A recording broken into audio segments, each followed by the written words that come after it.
I was halfway down the gravel road to my lake cabin when I noticed the SUV tailing me, close enough that I could see the driver's clenched jaw in my mirror. The trailer behind my truck was stacked high with sealed food bins, propane tanks, and lumber, the kind of load that makes strangers curious and busybodies bold.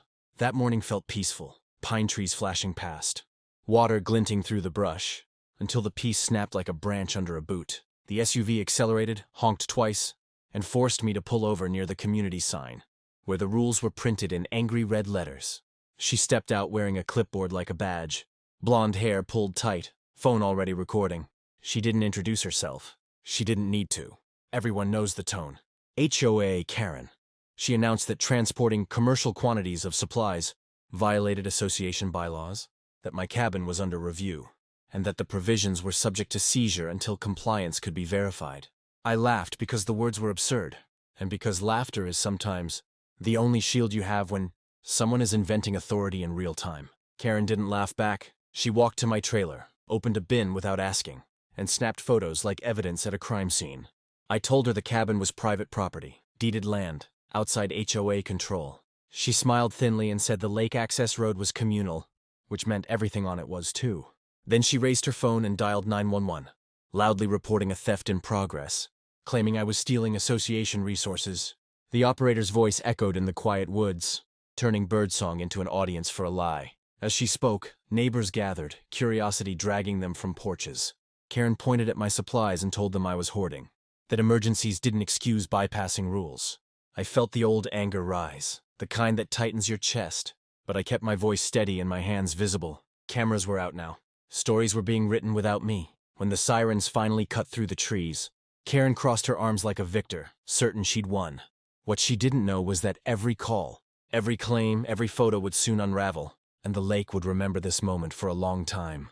I took a slow breath, knowing the camera would catch restraint as clearly as rage, and that the truth, once spoken calmly, has a way of outlasting the loudest accusation, especially when authority is borrowed, not earned, and the road ahead narrows into consequences no one can rewind.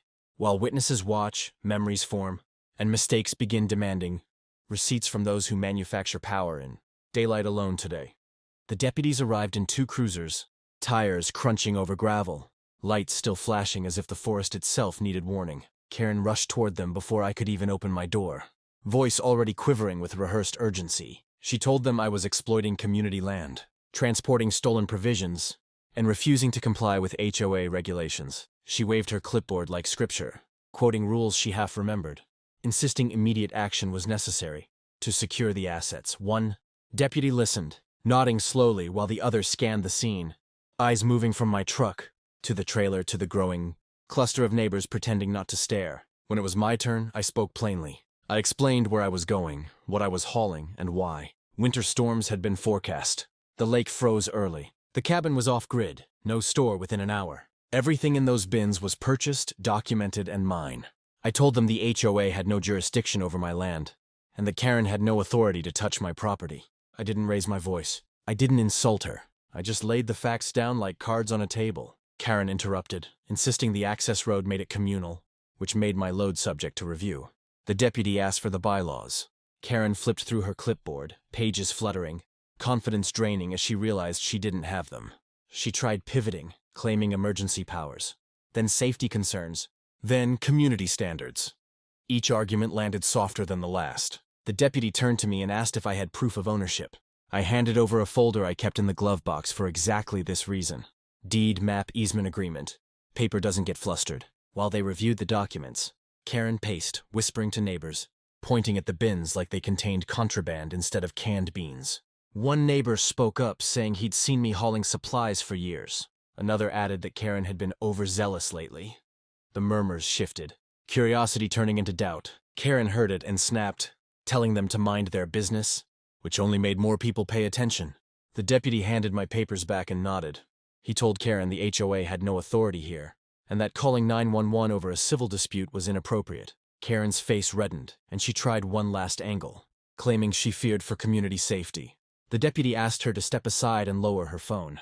She didn't. That's when he warned her, calmly, that interfering with lawful transport and making false reports could have consequences. The word consequences hung in the air, heavier than the bins on my trailer. Karen stopped pacing, The forest felt still again, waiting to see what she'd do next.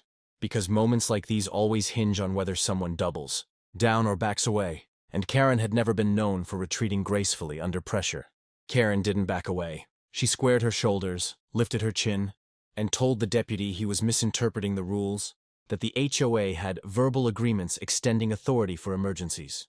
The deputy asked who authorized those agreements. Karen hesitated, then said the board.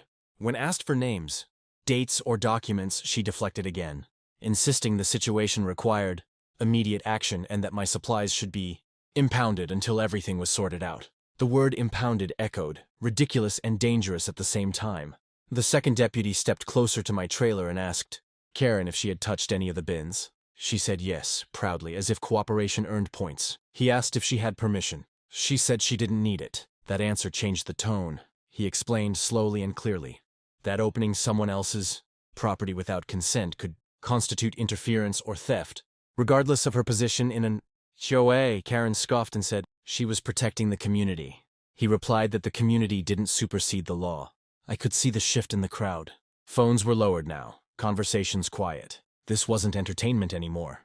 This was real. Karen's confidence began leaking away, replaced by irritation that sharpened her voice. She accused me of manipulating the situation, of hiding behind paperwork. I reminded her calmly that paperwork is how ownership works. The deputy asked her to stop speaking for a moment. She didn't. That's when he told her she needed to step back from my property immediately. Karen refused, saying she was within her rights. The deputy repeated the order. She crossed her arms tighter, eyes flashing, daring him to do something. Silence stretched. Even the lake seemed to hold its breath. The deputy sighed and informed her that she was being detained for obstruction and for making a false emergency report until everything could be clarified. Karen laughed, actually laughed, saying this was harassment. But when he asked her to turn around, the laughter cracked. She looked at the neighbors, searching for support, finding none. One by one they looked away. As he guided her toward the cruiser, Karen's phone slipped from her hand and hit the gravel, still recording. She protested loudly, insisting she'd call her lawyer, the board, the mayor. The deputy told her she was free to do so after things were sorted. The doors closed. The light stayed on, but the noise faded.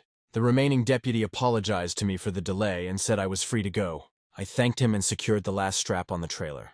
As I pulled away, I saw Karen in the back seat. Staring out the window, realization settling in. Authority borrowed too freely always comes due. And the bill had just arrived. Right there on a quiet road that remembered everything, including who tried to take what wasn't theirs. I didn't drive far before pulling over again, this time by the water, where the road dipped low and the lake opened up like a sheet of steel. My hands were steady, but my thoughts weren't. Encounters like that leave a residue, a mix of adrenaline and disbelief that lingers long after the noise fades. I watched the cruisers disappear in the mirror, then took a moment to breathe before continuing toward the cabin, unaware that the situation was far from over. An hour later, as I unloaded supplies at the dock, my phone buzzed repeatedly. Missed calls, voicemails, messages from neighbors I barely knew. Word traveled fast around the lake, faster than truth usually does. Karen had been released with a warning, and instead of cooling off, she'd gone straight into damage control mode. According to the messages, she was telling anyone who would listen that I'd intimidated her, that the deputies were biased, that the HOA would be taking formal action. The story was shifting, like it always does when pride is wounded. By the time I finished stacking the last crate inside the cabin, an email notification popped up. Official letterhead. HOA Board. Subject line, Notice of Review and Temporary Restrictions. I read it twice, then a third time. They were claiming my hauling activity posed a community risk and announcing an emergency meeting to determine penalties, including possible suspension of lake access. It was retaliation, plain and simple, and Karen's fingerprints were all over it. I forwarded the email to my attorney, the same one who'd helped me years earlier when I bought the property and made sure every boundary was crystal clear. He replied quickly, asking for copies of everything, including the police incident number. When I sent it, his response was a single line. They've overplayed their hand. Reading that felt like standing on solid ground again. That evening, as the sun dipped and the lake turned gold, a small boat approached the dock. It was one of the neighbors who'd spoken up earlier. He apologized for not saying more and told me quietly that several residents were tired of Karen's behavior, that this incident had pushed things too far. The board was divided. Some were worried about liability now that police had been involved. Others were angry that Karen had dragged the HOA into public embarrassment. As darkness settled, I realized something important had shifted. What started as one woman trying to claim my supplies had exposed a larger problem. One that couldn't be ignored or smoothed over with threats and paperwork. The next move wouldn't happen on a roadside or in the woods. It would happen in a room full of people.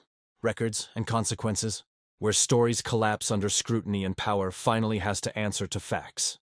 The emergency HOA meeting was scheduled for the following Saturday, held in the old community hall overlooking the lake. By the time I arrived, the parking lot was full, more cars than I'd ever seen for one of these gatherings. That alone told me this was bigger than my supplies. People wanted answers.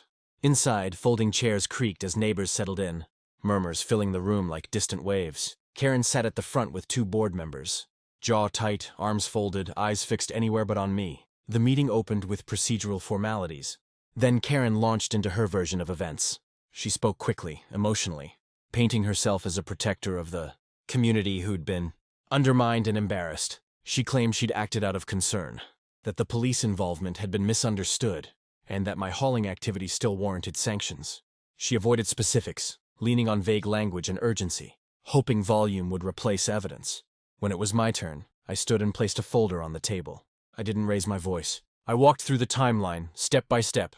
I presented the deed, the easement, the receipts, and finally the police report number. I read aloud the deputy's notes stating the HOA had no jurisdiction and that the 911 call was unfounded. The room grew quiet. This wasn't a story anymore. It was a record. One board member asked Karen why the HOA had issued a notice after police had already clarified the matter. Karen said it was precautionary. Another asked if legal counsel had approved the notice. She didn't answer directly. A third member, visibly frustrated, pointed out that the HOA could now be exposed to liability for harassment and false claims. Heads nodded. Pens scribbled. Then a neighbor stood up and spoke about past incidents, about warnings and fines that never quite made sense. Another followed, then another. A pattern emerged, one Karen couldn't interrupt away. The board called a brief recess. When they returned, their decision was short and careful.